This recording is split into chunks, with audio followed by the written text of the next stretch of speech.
Hello guys, welcome to Pakistani real reaction. तो कैसे हैं आप सब? उम्मीद है आप सब बढ़िया होंगे और मजे में होंगे। मेरा नाम है मुदस्सिर। हम मुबशर। सो गाइस, मुश्किल वक्त में जो देश अपने लोगों का साथ दे और जो देश की गवर्नमेंट अपने लोगों को न छोड़े, तो उस गवर्नमेंट को फिर आखिर कौन वोट न दे, उस गवर्नमेंट की कौन आखिर रिस्पेक्ट न करे। जहां पर भी इंडियंस को जरूरत पड़ी है, बीजेपी सरकार फांसी तक से बचा के लाई है। तो आज जो हुआ है, भारतीय नर्स को बचाने के लिए यमन से लड़ पड़ी इंडियन गवर्नमेंट।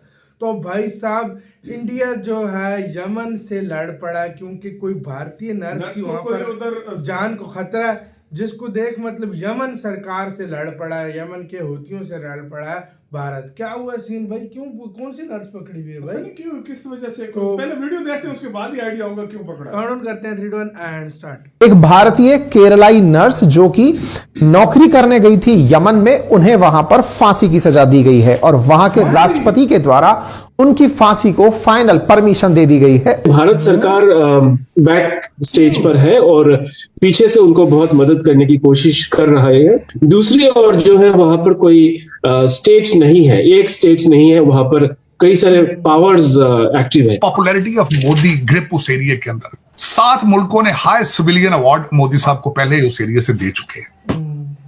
9 मिलियन से ज्यादा इंडियन डायस्पोरा वहां पे इन स्टेट्स के अंदर मौजूद है। भारत सरकार के द्वारा 31 दिसंबर को दिए गए मीडिया क्वेरीज में जवाब का अर्थ तो यही निकलता है कि हां, हम अपने तरफ से सारे सक्षम प्रयास कर रहे हैं। देखना होगा कि केंद्र सरकार की हर संभव प्रयास में ब्लड मनी देकर के छुड़वाने का प्रयास रहता है या डिप्लोमेटिक प्रयास करके उन्हें छुड़वाने का प्रयास रहता है। ये बहुत बड़ी इंडिया की जीत है और मतलब है कि उन्होंने पैगाम दिया है हमें कि आपने आफिया सिद्दीकी के साथ क्या किया हुआ है। तो देखें, मोदी वैसे बढ़ के नहीं मारता। इंडियन सरकार यहाँ पे किस तरह के एक्शन लेती है, और जो मैं बात कर रहा था कि अगर नरेंद्र मोदी कतर से अपने नेवी के लोगों को लेके आ सकते हैं और जाहिर बात है उसमें पैसा पूसा भी लगा होगा, तो क्या वो यमन से इस खातून को नहीं लेके आ सकते? अभिनंदन को जिस तरह इंडिया पाकिस्तान से ले गया, मैं कहती हूँ हमने अभिनंदन को पाकिस्तान को नहीं दिया, बल्कि इंडिया को हमें मजबूरन अभिनंदन देना पड़ा। तो अब आप देख सकते हैं कि इंडिया, आपने सही बात की कि अपने बंदों को कभी भी तन्हा कहीं पे भी नहीं छोड़ता। नमस्कार दोस्तों, भारत के लिए एक बहुत ही चुनौतीपूर्ण समस्या आ गई है, जहां पर भारत की एक महिला नर्स जो यमन में गई थी, वो काम करने के लिए वहां पर यमन की सरकार ने उस महिला नर्स को फांसी की सजा सुना दी है और आने वाले 1 महीने के अंदर उस महिला नर्स को फांसी भी दी जाने की खबर आ रही है। लेकिन दोस्तों, इसी बीच अब भारतीय सरकार पूरी तरह से एक्टिव हो चुकी है और उस महिला नर्स को बचाने के लिए हर संभव प्रयत्न भी कर रही है।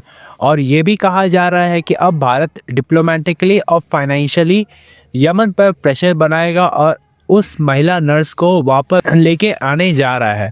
अब आप सबको याद होगा किस तरह से भारत ने कतर की सरकार से लड़कर अपने 7 नेवी ऑफिसर्स को भारत वापस लेकर आए थे। इसी तरह से अब यह बात भी की जा रही है कि भारत अपने लोगों को कभी भी मुश्किल घड़ी पे छोड़ता नहीं है, उनके हाथ पकड़कर उनके साथ चलता है और वापस अपना देश भी लेकर आता है। तो चलिए इसी पर आगे पाकिस्तानी मीडिया का रिएक्शन देखते हैं। अगर आपको हमारा ये वीडियो पसंद आए तो वीडियो को लाइक करें और हमारे चैनल को सब्सक्राइब कर ले। साल 2008 में अपने परिवार को सपोर्ट करने की नीयत से निमिषा यमन चली गईं। बीबीसी की एक रिपोर्ट के मुताबिक साल 2011 में निमिषा वापस भारत आई। यहां उन्होंने टॉमी थॉमस नाम के एक शख्स से शादी की। साल 2012 में पूरा परिवार फिर से यमन चला गया। इस दौरान निमिषा ने बेटी को भी जन्म दिया।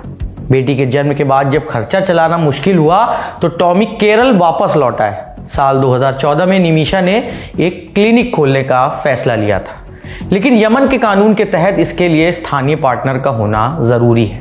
निमिषा ने यहां तलाल अब्दो महीदी के साथ मिलकर क्लिनिक खोला। एक रिपोर्ट के मुताबिक इसके लिए निमिषा और उनके पति थॉमस ने करीब 50 लाख रुपए जुटाए। कुछ समय बाद यमन गृह युद्ध की चपेट में आ गया। भारत सरकार ने वहां से कई नागरिकों को बाहर निकाला, लेकिन निमिषा ने वापस नहीं लौटने का फैसला किया। बीबीसी की एक रिपोर्ट कहती है कि ऐसा उन्होंने अपने निवेश को लेकर किया था। उनका क्लिनिक अच्छा चलने लगा था। फिर कुछ समय बाद निमिषा और मेहदी के बीच विवाद शुरू होता है। पति थॉमस ने बीबीसी को बताया है कि मेहदी ने निमिषा का पासपोर्ट भी रख लिया था। निमिषा इन सब से निकलना चाहती थी, लेकिन ये मुमकिन होता भी नहीं दिख रहा था। वो भारत भी नहीं लौट सकती थी क्योंकि उसका पासपोर्ट मेहदी के कब्जे में था। निमिषा की जिंदगी में ये उतार चढ़ाव चल ही रहे थे कि जुलाई 2017 में मेहदी का शव टुकड़ों में वाटर टैंक के अंदर मिला। निमिषा पर आरोप लगा कि उन्होंने इंजेक्शन देकर मेहदी की हत्या की है। इस घटना के करीब महीने भर बाद निमिषा को गिरफ्तार कर लिया गया। साल 2020 में यमन की एक निचली अदालत ने निमिषा को मौत की सजा सुनाई थी, जिसे बाद में ऊपरी अदालत ने भी बरकरार रखा था। इधर कोची में मौजूद निमिषा की मां प्रेमा कुमारी ने संपत्ति बेच दी अपनी, सिर्फ इसलिए कि वो अपनी बेटी की मदद कर सके। उनकी बेटी को बचाने के लिए अभियान चला रहे सेव निमिषा प्रिया फाउंडेशन की मदद भी ली गई। वो ये भी कोशिश कर रही थी कि मेहदी के घर वाले दिया लेकर सहमत हों और निमिषा की जान बच सके। यहाँ हम आपको दिया का मतलब समझाए देते हैं। दिया का मतलब ब्लड मनी से है, जिसमें पीड़ित के घर वाले मुआवजा लेकर दोषी को माफ कर सकते हैं। यमन में मौजूद भारतीय दूतावास ने एक वकील का प्रबंध किया। मनोरमा ऑनलाइन की रिपोर्ट के मुताबिक वकील ने लगभग 34 लाख रुपए की मांग की। सेव निमिषा प्रिया फाउंडेशन ने कुछ पैसों का अरेंजमेंट भी किया, लेकिन अभी तक ये राशि पूरी नहीं हो पाई है। दूसरी ओर 30 दिसंबर को निमिषा को मिली सजाए मौत के कागज राष्ट्रपति रशद अल अलीमी के सामने पहुंचे। उन्होंने सजा पर अपनी सहमति दे दी। अब नियमों के मुताबिक अगले 1 महीने के भीतर निमिषा को मौत की सजा दी जाएगी। जैसा कि हमने आपको शुरू में बताया था कि यमन में मौत की सजा पाए व्यक्ति को पीठ या सिर पर गोली मार दी जाती है। ऐसे में निमिषा का परिवार भारत सरकार से मदद की गुहार लगा रहा है। ऐसे साथ हो यार वीडियो खत्म। तो भाई साहब सरकार अब मदद को रही है कि भाई मतलब उसने इतना टॉर्चर किया कि उसको मार दिया इसने अब ये पता नहीं कंफर्म है कि नहीं ना। उन्होंने सजाए मौत दे दी। हाँ सजाए मौत दे दी है, क्योंकि फिर वो अगर उसकी मां ने दे रही है तो वाकई उसने इतना टॉर्चर किया तो या तो इसने मार दिया है या तो इसको फंसाया गया। उसके बावजूद भी इंडियन गवर्नमेंट सामने आ गई है भाई, उसके बावजूद पैसा इंडियन गवर्नमेंट आ रही है क्योंकि इसमें गवर्नमेंट भी यार देखो वो उसमें नो डाउट अपने लोगों को नहीं छोड़ती, लेकिन अगर वो गलत हुई तो फिर तो गवर्नमेंट भी शायद कुछ लाजमी बात है। अब देखो पूरी बात तो हमें भी नहीं पता कि यार उसने मजबूरी में किया है या अब इंडियन गवर्नमेंट भी लगी है कि शायद भाई ये खत्म करा दे, मतलब फुल कोशिश में लगी है यार। ये बात है इंडिया का, बिल्कुल सही बात। देखो और देश पाकिस्तान होता कहता भाई जाए पड़े जो भी करते हैं उनकी सरकार। इंडिया का इतिहास रहा है, इंडिया का रिकॉर्ड रहा है कि इंडिया अगर जिस जगह पे हाथ डालता है ना कि नहीं भाई मेरे बंदे को फांसी नहीं होनी चाहिए, फांसी हुए बंदे को इंडिया लेकर आ जाता है वापस। सही बात जिस तरह कतर में देख लो तो क्या अगर इंडियन गवर्नमेंट ने हाथ डाल दिया तो इसका कुछ ना कुछ फैसला जरूर होगा। सही बात है। मुझे जो लग रहा है। आपका क्या इस सारे मामले के ऊपर क्या कहना है, अपनी राय दें कमेंट सेक्शन में। अपना बहुत ज्यादा ख्याल रखना तैयार।